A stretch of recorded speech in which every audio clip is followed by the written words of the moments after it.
Assalamualaikum warahmatullahi wabarakatuh.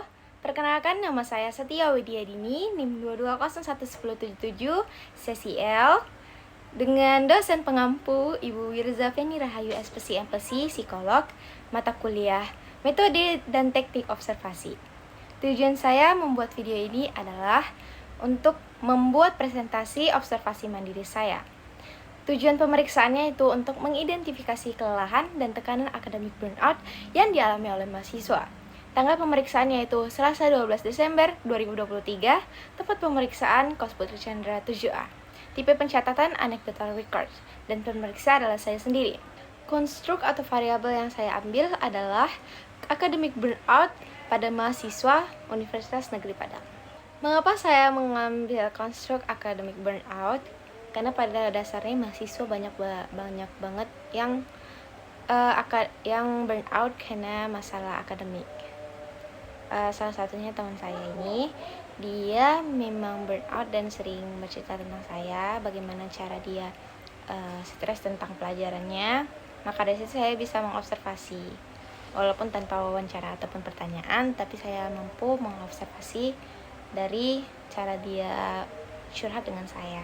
Makanya saya mengambil academic burnout. Untuk identitas observe saya adalah dengan nama SS, berjenis kelamin perempuan, tempat tanggal lahirnya Padang Mandailing 12 Juni 2004, suku bangsa Batak, dan agama Islam, status marital belum kawin, pendidikan mahasiswa S1 pendidikan non-formal. Dan status presence-nya adalah gambaran kesan pertama saat bertemu dengan SS. SS adalah sangat ramah dan sangat mudah untuk senyum.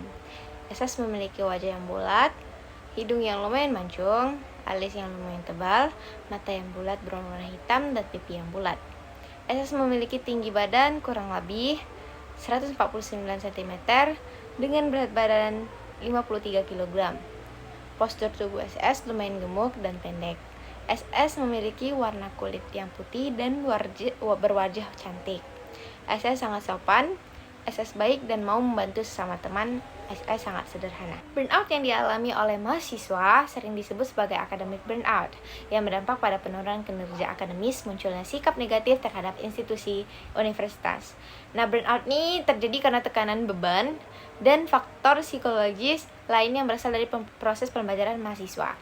Nah, dampaknya meliputi kelelahan emosional, kecenderungan depersonalisasi, dan perasaan rendahnya kompetisi diri.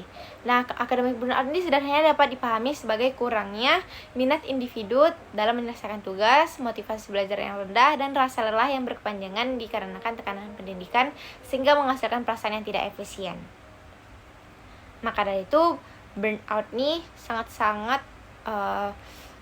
harus butuh penanganan yang baik jika ingin memperbaiki dari burnout tersebut. Nah, adapun aspek dari burnout yaitu exhaustion atau kelelahan.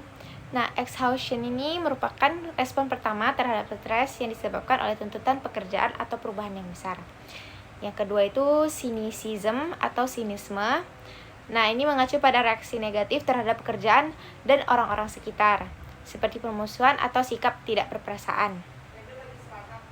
Yang ketiga adalah ineffectiveness, ketidakefektifan, atau ini mengacu pada penurunan rasa kompetensi dan produktivitas di tempat kerja.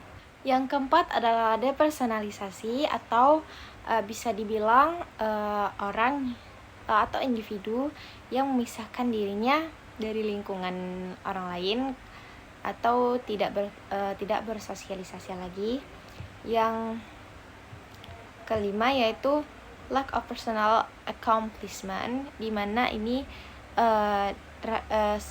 individu yang sulit untuk yang sering meragukan dirinya sendiri secara berlebihan. Nah, penelitian ini mencermati konsep academic burnout sebagai keadaan di mana individu merasakan kelelahan secara emosional dan fisik akibat beban dan tanggung jawab di ranah akademik. Academic burnout dapat mengakibatkan penurunan kepuasan terhadap pencapaian pribadi, menghindari tugas-tugas, dan menunjukkan gejala seperti tekanan mental, kegelisahan, bahkan depresi. Nah, untuk blueprint atau panduan observasi, yang pertama yaitu dengan aspek emotional exhaustion.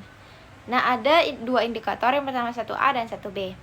Yang 1A yaitu kehilangan minat dalam melakukan apapun disebabkan kegagalan sebelumnya. Nah, indikator perilakunya itu mahasiswa kehilangan minatnya adalah kurangnya motivasi dari dalam diri, menghindari tanggung jawab yang sudah diberikan, rendahnya partisipasi dalam aktivitas sosial, juga memiliki perubahan sikap negatif. Nah, contohnya yaitu mahasiswa melepas tanggung jawab dari tugas organisasinya maupun dari dosen. Nah, yang kedua, mahasiswa memiliki perubahan negatif, yang biasanya tidak menyentuh rokok, sekarang sudah mulai merokok karena mengalami tekanan akademik burnout, atau mungkin sering keluar malam karena terbiasa tidak keluar malam, jadi sering keluar malam karena stresnya burnout makin meningkat, atau bahkan saking burnoutnya seseorang bisa jadi dia mengisolasi dirinya sendiri. Yang kedua yaitu indikator 1B, sering menunda tugas. Nah, mahasiswa sering menunda tugas. Penundaan rutin tersebut dikarenakan akan tugas yang sulit dimengerti, sehingga mengakibatkan penumpukan tugas dan stres yang lebih tinggi. Nah, contohnya itu mahasiswa menunda karena kecanduan scroll sosial media atau TikTok, ya, yang seperti TikTok, Facebook, Instagram, atau selain sebagainya. Karena sering scroll jadi kelupaan, bisa jadi gitu. Dan bisa jadi memang dia udah karena capek, merasa capek, maka dari itu dia udah cuman scroll aja gitu. Nah, yang kedua itu mahasiswa menunda tugas karena tidak memahami teori yang sudah diberikan oleh dosen. Nah, ada sebagian mahasiswa yang mungkin yang langsung mengerti apa yang diberitahu oleh dosen, dan ada yang tidak mengerti. Nah, karena dia tidak mengerti, dia bukannya mencari tahu atau melihat dari YouTube atau yang lainnya, kan ada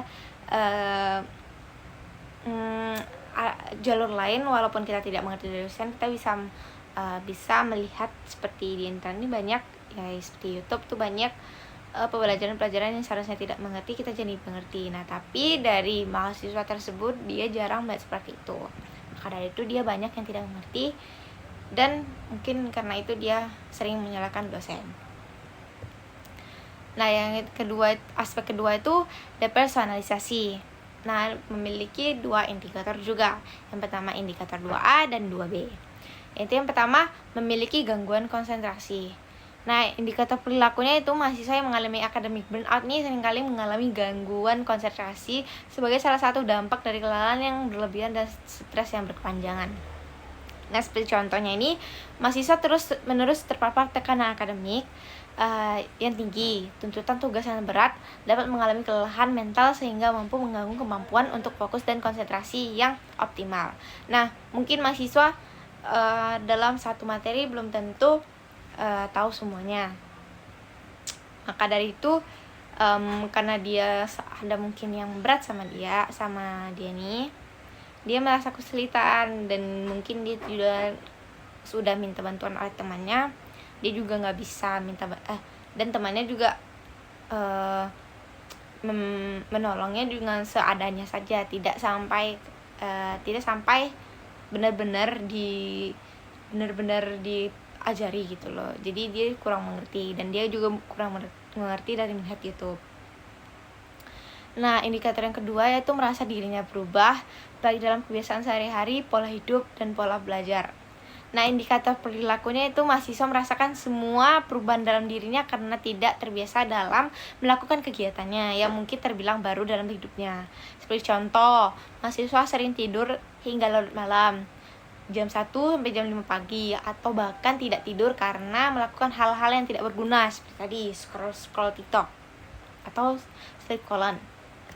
Nah, yang kedua yaitu mahasiswa mengubah pola makannya yang biasa makannya 3 kali sehari menjadi 1 kali sehari, dikarenakan tidak memiliki rasa lapar sehingga terkena penyakit perut seperti mah, asam lambung, diare, seperti itu. Mungkin karena sudah terlalu stres, jadi dia tidak memberikan makan, bahkan mengunyah saja dia tidak sanggup karena ya udah malas sama makanannya masuk ke dalam mulutnya. Nah, aspek ketiga itu lack of personal accomplishment. Nah, indikator yang 3A ini ada 2 juga. Yang pertama tidak kompeten. Nah, perilakunya itu mahasiswa meragukan dirinya yang berlebihan. untuk kesulitan mengambil keputusan, menghindari tantangan atau peluang baru, mengabaikan pencapaian, mengalami gangguan emosional. Nah, mahasiswa ini contohnya nih mahasiswa mengkritik diri sendiri secara terus-menerus tanpa adanya pujian terhadap dirinya sendiri. Nah, dengan itu dia merasa tidak mampu dengan segala hal yang dilakukan karena sering menghadapi tekanan akademik yang tinggi baik dari diri mereka sendiri, keluarga, atau lingkungan sekitarnya. Yang kedua itu mahasiswa tidak memberi ruang pada dirinya sendiri untuk memuji pencapaian yang sudah dilakukan. Dan yang seharusnya kita tuh memuji diri kita sendiri karena kita sudah berusaha untuk mengetahui satu hal. Nah, mahasiswa tersebut tidak, dia merasa ya udahin aja gitu. Karena ya udahin aja, dia merasa stres, terbebani, dan jadinya dia tidak menjalani kehidupan sebagai mahasiswa, itu tidak berjalan dengan baik. Yaitu yang terakhir, yaitu tidak memiliki kemampuan khusus. Nah, perilakunya ini yaitu mahasiswa meragukan dirinya sendiri sehingga potensi yang mereka miliki tertutup karena meragukan dirinya dari awal. Nah, contohnya ini mahasiswa memiliki pengalaman masa lalu yang mana mendapatkan penolakan keras dan dikritik pedas hanya karena kesalahan kecil.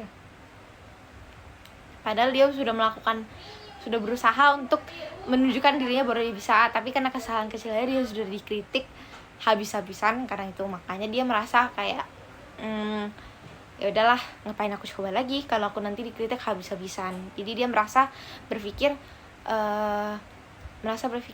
untuk apa saya melakukan hal baik untuk diri saya kalau saya ini dikritik juga gitu. Nah, untuk hasil observasinya yaitu mahasiswa menunjukkan gejala emotional exhaustion, depersonalisasi, dan lack of personal accomplishment. Mereka cenderung kehilangan minat, sering menunda tugas, mengalami gangguan konsentrasi, merasakan perubahan perilaku, meragukan diri, dan tidak merasa kompeten. Observasi menunjukkan adanya dampak negatif akibat tekanan akademik yang tinggi dan kurangnya dukungan untuk mengolah stres. Nah, diperlukan intervensi segera termasuk dukungan psikologis dan perubahan dalam lingkungan akademik untuk membantu mahasiswa mengatasi akademik burnout dan meningkatkan kesejahteraan mental mereka.